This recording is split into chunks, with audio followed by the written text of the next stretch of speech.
दोस्तों, हनुमान जी की चाल में फंसकर रावण का ऐसा हाल हुआ कि उसने अपनी पत्नी मंदोदरी से क्यों कहा कि उसके सिर पर एक लात मारने।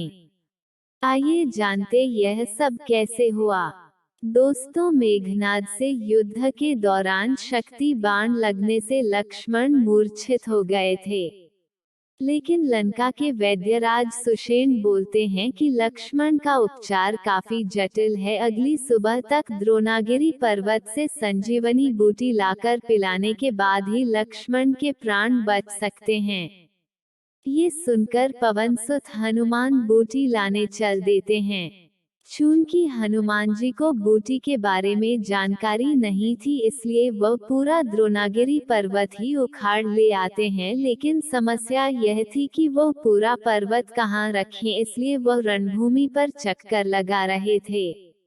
राजवैद्य सुषेण ने उन्हें पर्वत रखने का सही स्थान बताया और वैद्यराज ने पहाड़ पर चढ़कर जड़ी बूटी खोज ली। लेकिन अभी भी जड़ी बूटी का रस बनाने के लिए वैद्य को दिव्य खल और मूसल चाहिए था, जिसे रावण ने अपने आंतरिक कक्ष में रखा हुआ था।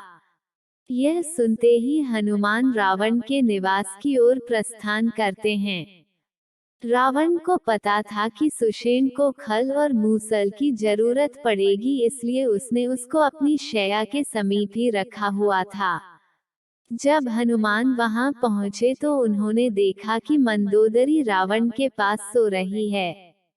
हनुमान ने रावण का ध्यान भंग करने के लिए उसकी शैया के नीचे जाकर रावण के केशों को पलंग के डंडे से बांध दिया और मूसल खल को उठाकर द्वार की ओर भागने लगे।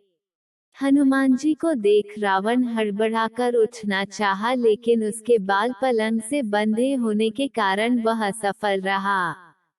कई बार रावण अपने बाल की गांठ को खोलने का प्रयास करता रहा, लेकिन बाल और उलझ जाते हैं। दरअसल हनुमान जी ने अपनी शक्ति का प्रयोग करके कुछ ऐसा जादू किया था कि जब तक मंदोदरी द्वारा रावण के सिर पर लात नहीं पड़ेगी तब तक वह गांठ नहीं खुल सकती थी। रावण हनुमान को रोकने के लिए अपनी पत्नी को जगाने लगा। यह सब देखकर हनुमान जी हंस रहे थे। रावण ने अपने शीश को मंदोदरी के सामने झुकाया और सिर पर लात मारने के लिए प्रार्थना करने लगा।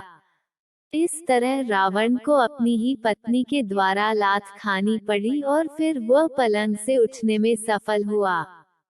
हालांकि तब तक हनुमान खल मूसल लेकर निकल गए।